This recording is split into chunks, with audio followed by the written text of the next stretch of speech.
Welcome to Start With a Win, where we talk franchising, leadership, and business growth. Let's go. And welcome back to Start With a Win. Adam Contos here at Start With a Win, headquarters in Denver, Colorado at Area 15 Ventures. We have some franchises. We own two franchise companies, two franchisors. We are franchisors, as well as we are franchisees. We own company stores, as well as we are franchisees of other brands also here. So a lot of experience behind the scenes here. I have on Dr. Ben Litalien. He's the founder and principal of Franchise Well, a consulting practice dedicated to the improvement and enhancement of franchising. He's a doctor for a reason. This guy's really smart. He has a lot of experience in franchising, thousands of units, some major brands, and he and I have done franchising business together, so I can personally vouch for him.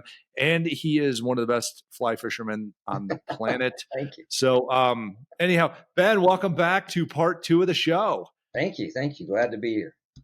Yeah, so we started, we talked a little bit about the foundations of franchising, but I want to get into the systems of franchising. Really, what are people buying? They're buying time and systems and processes. Right. You know, you think, I want to start a business, but I don't know what to do. I know there's a ton of legwork before you can just open doors and start selling stuff and finding customers or having a website, a brand, social media, whatever it is.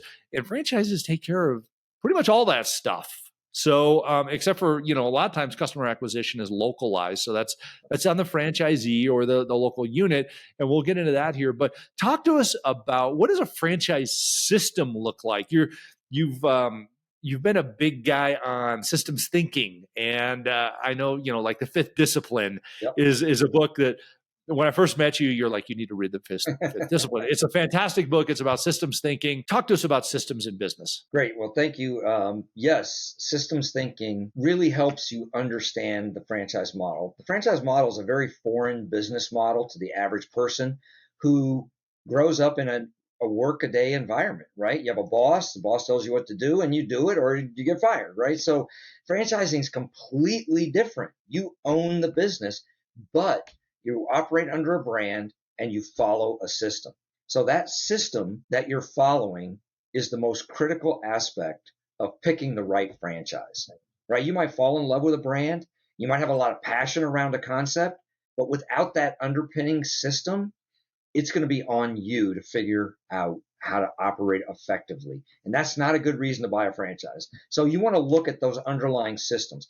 In a franchise, it is simply a system of systems that are interconnected and interdependent.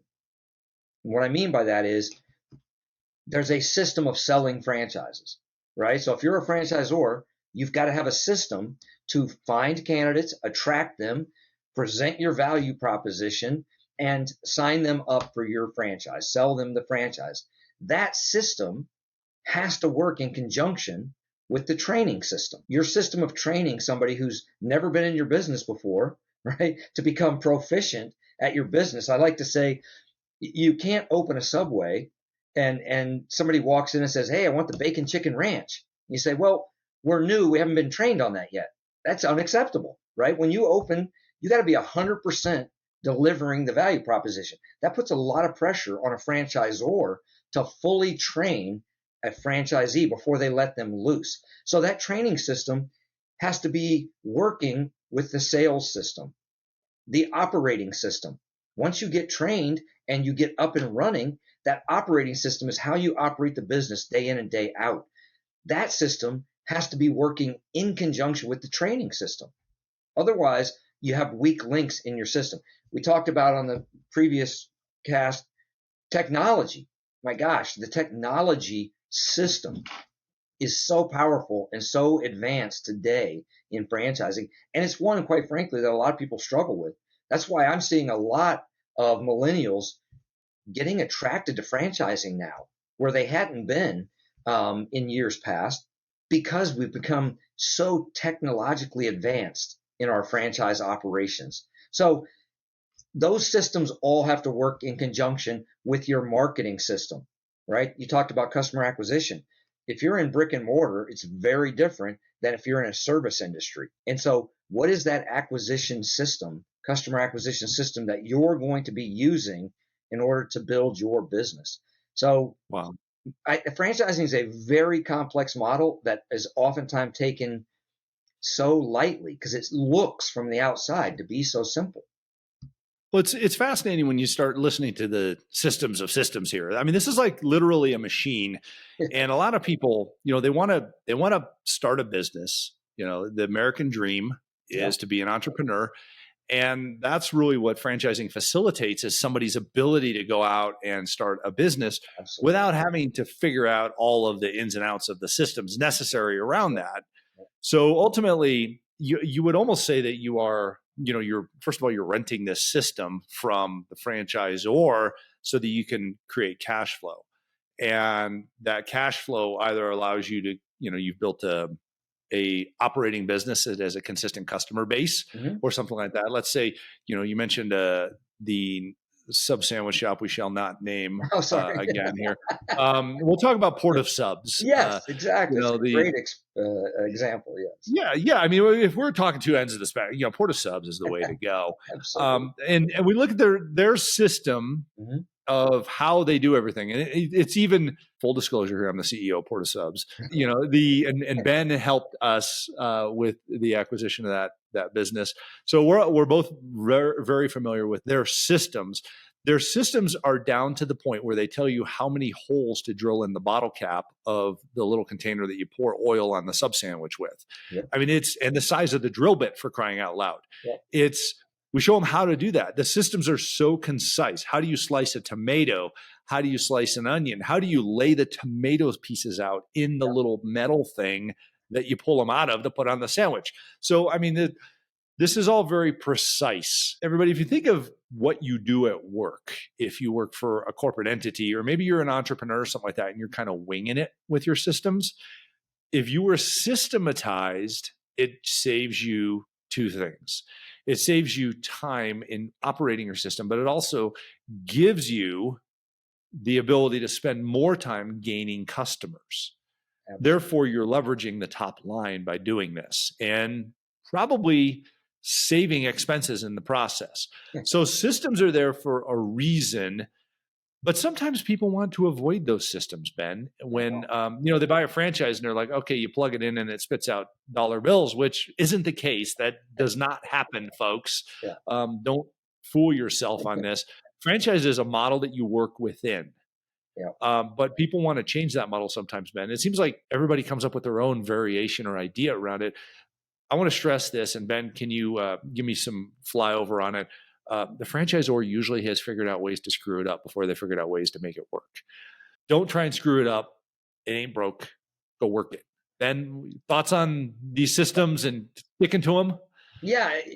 Again, I think if you're going to use the franchise model to build wealth for your family, and in many cases, generational wealth, I mean, the resale value of a successful franchise, it outpaces 3-to-1 an independently owned business. This is research. This isn't just winging it. This is actual research been done on businesses that are independent.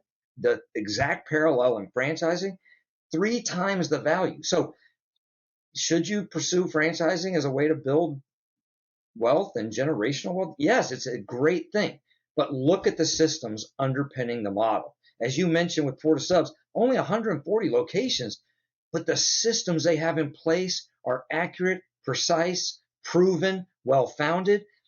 And as a franchisee, if you just follow it, you'll get a predictable outcome. That's the reason we have models. If you try to reinvent the wheel, how do we know what the outcome is going to be? It might be great for you in your one location. Is it good for the system? In franchising, consistency of customer experience is what builds brand value.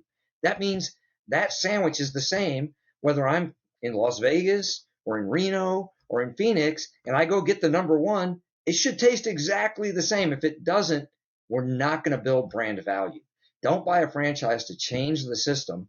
Look at the systems in advance and choose the franchise based on great systems. I totally agree. It's fascinating, and you and I have had this conversation. We'll share it with the listeners here. We've seen in the same franchise model, same franchise brand. So, it could be Port of Subs, it could be Remax, it could be Daddy's Chicken Shack, it could be, great clips. It could be anything. Yeah. The people that follow the system religiously seem to be the most successful in that brand. I Proven. mean, it's Statistically almost, proven. Yes. yeah, it's practically a given Yeah. that if you start deviating, what you're doing is distracting yourself from truly operating the business. And that's one of the biggest challenges that people have is we inherently are distracted beings. Yeah. You see this, especially in this day and age, there's so many distractions out there. It's incredible. But when you button down and you follow the system, it's the same with a diet and exercise and the discipline of whatever business it is. You want to get smarter, be disciplined in learning. Just do it over and over again. So the key word here is consistency in your systems. I want to talk to you about the community of franchising because every franchise is a local community location. If you see something as just like nationwide umbrella under, doing something broad and general, it's probably just a corporate entity. It's not a franchise, most likely. But franchises generally are community-based. The owner's community-based. The employees obviously live in the community, Right. And the customers are community-based. How important is franchising to our communities, Ben? Yeah, it's fascinating. 28 million small businesses in the United States, according to the SBA, means 500 employees or less, right? Less than 1 million are franchise businesses. Yet that 1 million create 3% of the U.S. GDP, non-farm, non-government. That is mind-blowing, right? I mean, it is a powerful, powerful model that 1 million business owners out there take advantage of. It is something that I encourage people to look into because it's just, there's nothing that replaces. There's nothing out there. You can start anything on your own and learn everything on your own and potentially build it into something very powerful. But as you said, time is our most important commodity, right? We've got to maximize our time. Franchising lets you jump that learning curve and start with a win, right? A brand, a full operating system. And guess what? If you focus on the two areas, you have competitive advantage, the A team, building your culture, and your local sphere of influence. It's a formula that works 100% of the time. And so anyway, I think it's an important thing to consider for sure. All right, and let's share a few of our little secrets here. Okay. We just launched a new Daddy's Chicken Shack in Scottsdale this past week. You were a big part of that. I was at the grand opening also. But ultimately, turning on the lights, the grand opening of a new business is not something that just happens that day. You don't just go, all right, let's go hang up a sign and start making some chicken. It literally takes months, if not years, a lot of times to turn on the lights in a new business location. But all that time leading up to it is important for connecting with the community there. Yes. It was the manager of that store, Mark, was visiting. I mean, he visited, I think, every single one of the businesses practically within a mile or two of the location, right, and shared his excitement, the food, the hours of the store, the culture, things like that with all these different people. And what that did was create such a groundswell in the community. Yep. That the grand opening was fantastic, and the follow-on momentum after that grand opening was incredibly powerful. We utilized a couple of resources that Ben has also participated in, such as we had QR codes, we put up signage early, built our email list, and we started marketing to those people. Ben, you've seen some good business launches and some not so good business launches in your time. Is that one of the key variables there? Tell me about what you see that works and what doesn't work. I mean, some people just sit there and open the door and expect customers to come rolling in, but we know that's not realistic. It's important when you think about franchising to think of the stages. You look at a franchise company, there's an early stage where they're getting launched and putting their systems in place, and then it starts to gain momentum and it gets into this growth mode, right? And at some point, it'll actually hit maturity, with the growth. And so it's important to know what stage you're in. Same as a franchisee. When you're launching a new business as a franchise or even as a non-franchise, that early stage, like we did in Scottsdale, right? It's grassroots. It's pounding the ground. This is what franchisees can do that companies can't do very well. Like you said, going out and meeting people, networking within the community, being involved with your B&I network, being involved with the local chamber, making those local connections, right? Because you're going to be, they may not know about the brand outside of the community that you're in. Your job is to make sure they know about it where you are. Now, organizations that, like, if you think about Five Guys, for example, over time, those early stage franchisees, every single one of those had to connect with their community and become well known. And then they started to ripple out and add more and more units. Today, opening up a Five Guys, you just put the sign out, right? I mean, because you already know everything you need to know about Five Guys. And so whether it's been open 5 years or 5 minutes, you as a consumer are still likely to pull in there if that's what you want. So I think at early stage, franchisees play such a powerful role at establishing the connection with the local community. The second thing I would say is franchising is a social institution. It's not a corporate institution. Franchising is made up of individuals in a local community representing the brand, all doing it consistently to give that customer the right experience. That is a very different thing than Starbucks owning all the locations and telling all the managers what to do and how to do it, right? This fabric of owners is the most powerful machine on the planet, in my opinion. And that's what makes franchising so exciting as a business model. I mean, let's flip the paradigm here on franchising. Franchisees do have challenges, though. I mean, this is not just all, butterflies and unicorns and everything's grand and special. There are challenges in running a small business. Absolutely. Every day you turn on the lights and you need a customer to walk in the door and you need to make sure they have a great experience, things like that. What is the number one small business challenge you have seen in your time consulting in decades of consulting the businesses, and how has that been overcome? Yeah. And part of it is, again, from my experience, part of it is from research, which the Small Business Administration has researched business failures relative to SBA loans, right? Because they guarantee the loan. And so when it fails, they want to understand what happened. And according to SBA, the number one reason for small business failure in the United States is failure to effectively market the business in order to generate enough customers to sustain it financially. So that's from the research side.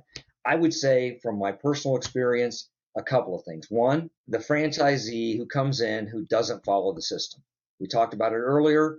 It's like, well, I think we should make it this way. I know that's what the franchisor says, but I want to do it that way. And they deviate from the proven model and get inconsistent results. The second is funding. Going into a franchise or starting any business, you've got to think with the end in mind. You've got to make sure you have enough capital to get through the tough times, right? Because it's all projections until you're up and running. And then you start seeing the reality. And too many times, folks have gone in with not enough funding to see it through. And that puts everybody in a bad situation, right? You can't pay the rent. The landlord's on you. You can't pay the royalty, the franchisor. It's hard to support you if you're not paying. It's just a devastating environment when a small business owner or franchisee runs out of capital. So I think to kind of turn that around, if you're looking at being a franchisee, look at the marketing side of the system the franchisor is offering. Are you going to have to do everything? You can control your local sphere of influence, but what are the marketing assets that are going to bring you customers that the franchisors provide? Awesome. Ben, this has been some incredible insight, incredible information on franchising. Any last bits of knowledge or advice for our listeners about the franchise space and growing a small business? Yeah, I truly think it is the best opportunity for the average family person to build and grow to a significant level of business without the risk of doing it from scratch and on your own. That being said, take advantage of all the opportunities before you become a franchisee to make a good choice. For example, get the FDD and read it carefully. Don't just skim it. Don't let the salesperson talk you through it. print it out, get a magic marker, a highlighter, and go through it and ask those questions, understand it.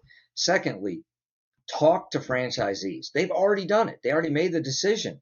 Ask them very pointed questions. Did it cost more than you thought it would? Did it take longer to become profitable? Are you able to live off the profit margin now? What were the challenges? How does the franchisor support you? That kind of validation with a few franchisees is invaluable. My hope for the listeners that are out there thinking about how can they build generational wealth for their family, franchising is a super powerful way to do it. But go in with your eyes wide open, do your research, and make a good choice. Awesome. Thank you, Ben. Dr. Ben Litalien from Franchise Well, great friend and amazing mind in franchising and business growth. Ben, I have a question I ask all of our awesome guests on the show. I'm sure you have a fantastic answer to this. Hope so. And that is, how do you start your day with a win? Thank you. Well, I do have an important routine that helps me start with a win, and that is I get up early. I like to get up. My wife likes to sleep in, get up a little later. So I like to get up early, and I like to take Shadow, which is my buddy here. He is so eager to see me. You probably have this experience, right? He can't wait, to see me. And we get up, we make coffee, and then we go for our walk. And he chases the ball and does his business and all of that. And I come back, and in the quiet in the morning, I like to have a little time of reflection. And I oftentimes will read some scripture. I'll spend time reflecting on things going on in my life, people that I care about, and important things that I need to care for and be aware of.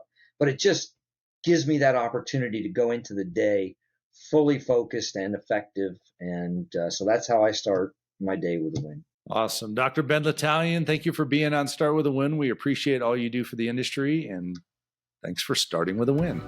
My pleasure. Thank you. Thanks for joining us on Start with a Win. Be sure to like and subscribe to this episode and share it with your friends. Also, be sure to check out Adam on YouTube at Adam Contos CEO, as well as on all the social media platforms. And don't forget, start with a win.